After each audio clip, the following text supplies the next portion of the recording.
There can be different challenges with different papers. The old magazines, the paper's very brittle, so rolling becomes a bit more challenging. You feel a lot more careful. But Vogue is perfect because it's pretty heavyweight paper. It's colorful. It's great to work with. I guess my first kind of interaction with this medium, when I was a little boy, there was a woman in my town that made these craft projects out of rolled paper, with trash cans and things. And of course, when you're little and you see something incredibly colorful, I just thought it was the most beautiful thing I'd ever seen. And my mom wound up getting me one, and I had it in my room, and it was a treasured object of childhood. Later, I was designing furniture when I was working as an architect. I did a lot of church furniture, but I also was considering doing my own designs. And I thought about the rolled paper, incorporating that into furniture as a kind of marquetry.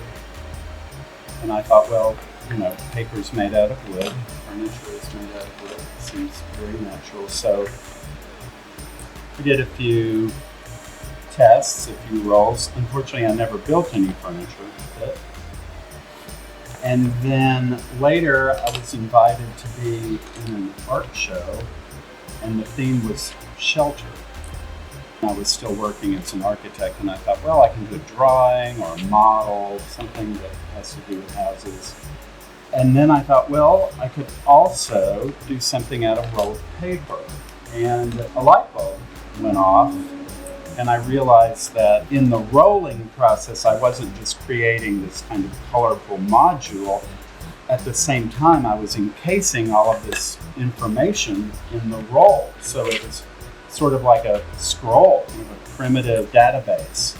I selected a magazine. It was Martha Stewart Living because shelter was the theme, Shelter magazine. It was a very simple piece, and I rolled it up, and I just arranged the odd pages facing out on one side and the even pages facing out on the other side, and submitted that to the show.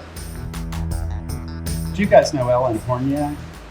She called and said, hey, I'm the person that bought your piece of art at this auction. I love to meet the artists and show you where I have it hanging in my house. And would you like to come over for a glass of wine? So I said, sure. Ellen, unbeknownst to me, had invited 50 people to her house to meet me, and most of them had been at this auction. That was when I realized, oh, maybe this is something I should pursue.